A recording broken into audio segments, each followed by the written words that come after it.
వరకు కూడా పోలీస్ సిస్టమ్ని కానీ లా అండ్ ఆర్డర్ సిస్టమ్ని కానీ ఒక గాడిలో పెట్టడానికి నిరంతరం కూడా కృషి చేస్తున్న పరిస్థితి. మిగతా సబ్జెక్టులన్నీ రోజు ఒక సబ్జెక్ట్ ఒక సబ్జెక్ట్ వచ్చినా కూడా నిరంతరం శాంతి భద్రతల మీద చర్చలు జరిపి శాంతి భద్రతలను కాపాడుకోవాలనే ఉద్దేశంతో ఈ సంవత్సరం 3 నెలల కాలంలో అధ్యక్ష మనం చూసుకుంటే ఆంధ్రప్రదేశ్ రాష్ట్రంలో మొత్తం నేరాలు 16% తగ్గాయని చెప్పడానికి ఎన్డీఏ కూటమి తరపున చాలా గర్వపడుతున్నారు అధ్యక్ష. ఇది క్రిమినల్ జస్టిస్ డెలివరీలో అధ్యక్ష ఇండియా జస్టిస్ రిపోర్ట్ 2025 ప్రకారం రాష్ట్రం కూడా 2వ స్థానం నిలవడం అన్నది కూడా ఈరోజు మనందరం కూడా గర్వపడాల్సిన విషయం. ఎస్పెషల్లీ మెయిన్ ఎజెండాగా నేరాలపై జీరో టాలరెన్స్ అన్నదాన్ని మెయిన్ ఎజెండాగా పెట్టుకొని ఈరోజు గౌరవ ముఖ్యమంత్రి గారు ఆధ్వర్యంలో ఈరోజు డిపార్ట్మెంట్ కానీ మేము కానీ అందరం కూడా పనిచేయడం అన్నది దీనికి ఒక నిదర్శనంగా ప్రతిబింబించే పరిస్థితి కూడా కనిపిస్తుంది అధ్యక్ష. మీ అందరికీ తెలుసు ఈరోజు మీకు ఇచ్చిన నోట్లోనే ఉంది అధ్యక్ష. ఈ అల్లర్లకి సంబంధించి దగ్గర 42% తగ్గడం అధ్యక్ష. బలహీన వర్గాలపై నేరాలు కూడా అధ్యక్ష దగ్గర మహిళలపై నేరాలు అయితే నిజంగా గర్వంగా చెప్పుకోవాలి అధ్యక్ష. ఆ రోజు ఆ గవర్నమెంట్లో 151 సీట్లున్నా కూడా నడి రోడ్డు మీదకి వచ్చి కత్తిపోటు స్వాతంత్ర దినోత్సవం రోజు కత్తిపోటు పొడిచిన సందర్భంలో కూడా ముఖ్యమంత్రి అన్న స్థాయి వ్యక్తి కూడా ఒక రోజు కూడా బయటకు వచ్చి మాట్లాడలే. ఇష్టారాజ్యంగా అయిపోయిన పరిస్థితి, విపరీతంగా గాంజాలు పెరిగిపోయిన పరిస్థితి. ఏ నేరం ఎక్కడ జరిగినా కూడా ఫర్ ఎగ్జాంపుల్ మనం ఎక్కడైనా చూస్తే అధ్యక్ష ఐటీ అని ప్రపంచంలో ఎక్కడైనా కనిపిస్తే తెలుగువాడు కనిపిస్తాడు బికాస్ ఆఫ్ చంద్రబాబు నాయుడు గారు. అలాంటిది లాస్ట్ 5 సంవత్సరాల పరిస్థితి ఎలా అయిపోయిందంటే గాంజాని ఎక్కడైనా కనిపిస్తే దాని మూలాలు ఎక్కడున్నాయంటే ఆంధ్రప్రదేశ్ వైపు చూపించే పరిస్థితులు కనిపించినాయంటే ఎంత దారుణంగా గాంజా కూడా ఒక స్కూల్ బ్యాగుల్లోకి స్కూల్ దగ్గర చిన్న బడ్డీ కొట్టుల్లోకి వెళ్ళిపోయిందో మనందరికీ తెలుసు అధ్యక్ష. దాని నేపథ్యంలో ఆ టైంలో మహిళల మీద నేరాలు విపరీతంగా పెరిగిపోతే ఈ రోజు మన గవర్నమెంట్ వచ్చిన తర్వాత మన సీఎం గారి చిత్తశుద్ధి వల్ల ఈరోజు మనందరం కూడా గర్వంగా చెప్పుకునేది 4.84% మహిళల మీద నేరాలు తగ్గాయని చెప్పడానికి కూడా నేను సంతోషం వ్యక్తం చేస్తున్నాను అధ్యక్ష. అదేవిధంగా ఎస్సీ ఎస్టీకి సంబంధించి అధ్యక్ష నేరాలు కూడా 15% తగ్గినాయి అధ్యక్ష. ఈ రోజు అదేవిధంగా ఎన్డీపీఎస్ కేసులు అధ్యక్ష. ఇక్కడ ఒక విషయం చెప్పాలి అధ్యక్ష. ఇక్కడ మనకి సాధారణంగా ఇక్కడ లాస్ట్ 5 years గవర్నమెంట్ లో పర్యవేక్షణ లోపం అన్నది నిఘా వ్యవస్థ అన్నది పూర్తిగా విఫలమైందని చెప్పడానికి బెస్ట్ ఉదాహరణ ఏంటంటే గాంజా విచ్చలవిడితనం పెరిగిపోవడం అధ్యక్ష. దానిలో భాగంగానే మనం ఇంకొక ఆస్పెక్ట్ ఏంటంటే వీళ్ళందరూ కూడా చాలా మంది రీసెర్చ్ చేసిన వాళ్ళు చెప్పింది కూడా ఏంటంటే లాస్ట్ 5 సంవత్సరాల్లో లిక్కర్ల రేటు విపరీతంగా పెరగటం, అదేవిధంగా కల్తీ లిక్కర్ అమ్మటం వల్ల చాలా మంది ప్రజలు ఆ లిక్కర్ వైపు వెళ్లకుండా గాంజాని ఎక్కువ మందిని చూస్ చేసుకుని గాంజాని విచ్చలవిడితనం చేసిన పరిస్థితి కూడా ఉంది. ఆ టైంలో గాంజాకి ప్రత్యేకంగా ఎటువంటి వింగ్ ఏర్పాటు చేయకపోవడం, సెబ్ అని చెప్పి కేవలం ఇసుక మీద మద్యం మీద వాళ్ళు ఎన్ఫోర్స్మెంట్ అని చెప్పి వాళ్ళ దందాలు చేసుకోవడానికి ఉపయోగించుకునే పరిస్థితి ఉంది. కాబట్టి మనం వచ్చిన వెంటనే ఇమీడియట్ గా సెబ్ని కూడా రద్దు చేసి కంప్లీట్ గా ఒక గాంజాని అరికట్టేదానికి ఒక ఈగల్ అని ఒక వ్యవస్థని నిర్మించుకున్నాం. దానికి సంబంధించి ఒక సీనియర్ ఐపీఎస్ ఆఫీసర్ని కూడా ఒక అధికారిగా నియమించుకున్నాం. నియమించుకుని ఈ రోజు వరకు కూడా మనం ఎంత వరకు మనం చేసుకున్నామంటే ఈ రోజు కల్టివేషన్ జీరో కల్టివేషన్ ఆంధ్రప్రదేశ్ లో గాంజా మొక్క కనిపించకుండా చేసిన ఘనత కూడా ఈ రోజు మన ఎన్డీఏ కూటమి ప్రభుత్వాన్ని అదేవిధంగా ఈగల్దని చెప్పి నేను ప్రత్యేకంగా అభినందించాలి అధ్యక్ష. దీనికి సంబంధించి అధ్యక్ష రీసెంట్ గానే మనకి 2nd నేషనల్ కాన్ఫరెన్స్ అయింది అధ్యక్ష. నార్కోటిక్స్ ఆల్ హెడ్స్ కూడా వచ్చున్నారు. ఆ రోజు గౌరవ కేంద్ర హోంశాఖ మంత్రులు అమిత్ షా గారు కూడా ప్రత్యేకంగా దీన్ని అప్రిషియేట్ చేసి మన జీరో కల్టివేషన్ కూడా అప్రిషియేట్ చేసి వాట్ ఎవర్ ఈగల్ తీసుకుంటున్న ప్రతి ఒక్క కార్యాచరణ కూడా ప్రతి ఒక్క దగ్గర చేయమని చెప్పి ఆ రోజు సూచనలు ఇచ్చారంటేనే మనం ఈ నార్కోటిక్స్ లోనే అంటే ఈ గాంజాని అరికట్టడంలో దేశంలోనే ఒక మంచి పద్ధతులు అవలంబిస్తున్నామని చెప్పడానికి ఇది ఒక నిదర్శనంగా మనం చెప్పొచ్చు అధ్యక్ష. అదేవిధంగా అధ్యక్ష ఈ రోజు ఎంత అగ్రెసివ్గా వెళ్తున్నామంటే నేను చెప్పేది అధ్యక్ష ఇప్పుడు మనకి మొన్న Jan 1 నుంచి ఈ రోజు వరకు దగ్గర 32,297 కేజీల గాంజా ఈ రోజు మనం అందరం కూడా జప్తు చేసిన పరిస్థితి అధ్యక్ష.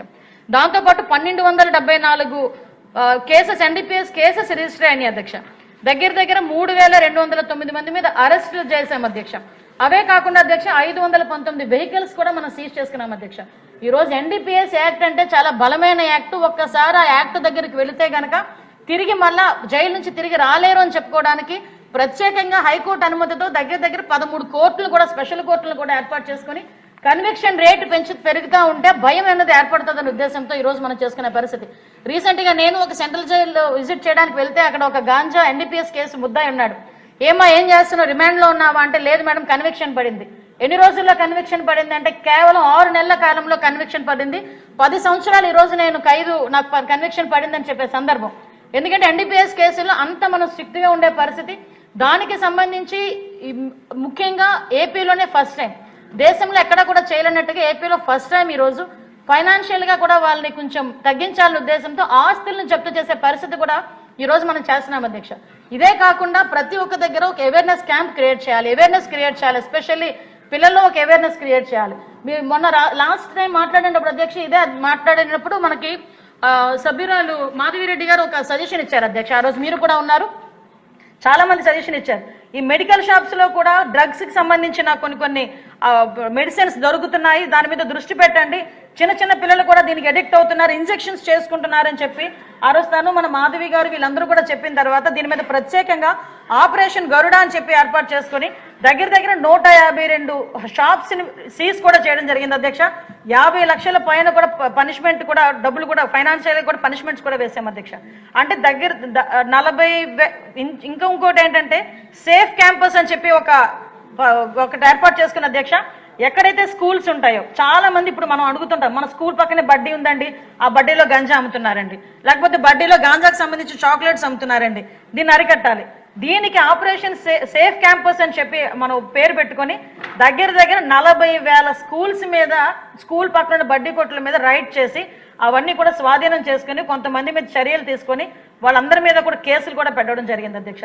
అంటే ఒక గంజా అన్నది ఒక్కటి మనకి కనుక కొంచెం తగ్గితే కాదు, మనం ఎట్టి పరిస్థితుల్లో నేలమట్టం చేస్తే ఈ క్రైమ్ రేట్ అన్నది తగ్గుతుంది, డెఫినెట్ గా తగ్గుతుంది అని ఒకే ఒక భావన కలిగిన వ్యక్తిగా గౌరవ ముఖ్యమంత్రి గారు దీని మీద ప్రత్యేకమైన దృష్టి పెట్టి దీన్ని మనం నివారించుకునే పరిస్థితి కూడా మనం తీసుకొచ్చుకున్నాం అధ్యక్ష.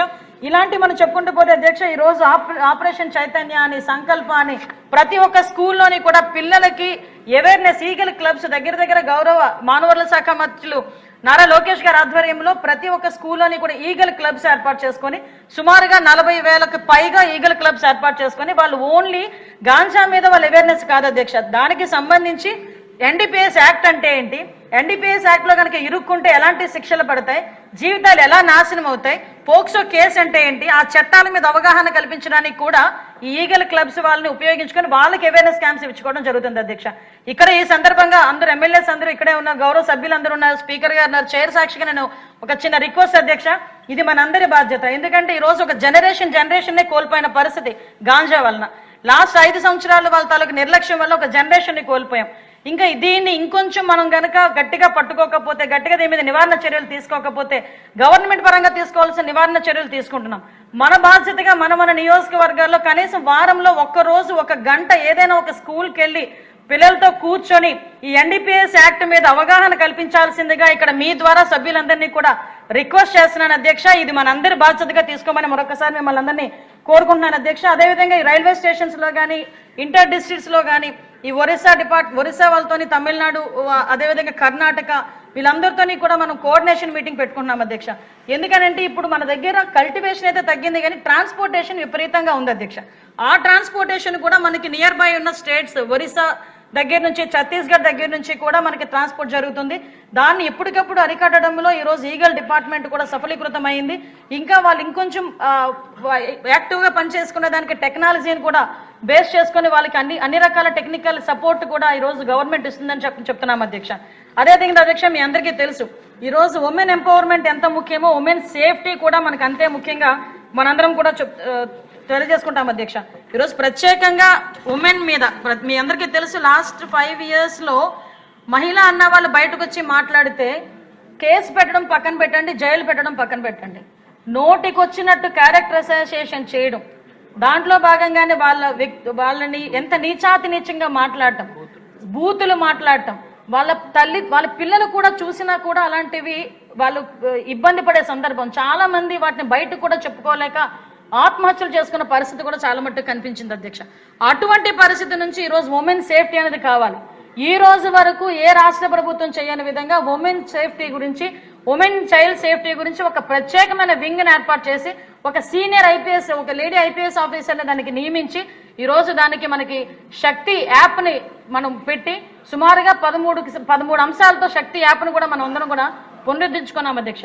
ఎందుకంటే అధ్యక్ష ఈ రోజు దీంట్లోని దగ్గర సేఫ్ ట్రావెల్ కానీ, రిపోర్ట్ మిస్సింగ్ చిల్డ్రన్ కానీ, రిపోర్ట్ ఇల్లీగల్ యాక్టివిటీస్ కానీ, ఫ్యామిలీ కౌన్సిలింగ్స్ కానీ ఇలాంటివి చూసుకుంటే అరౌండ్ దగ్గర 13 ఐటమ్స్ ఉన్నాయి అధ్యక్ష.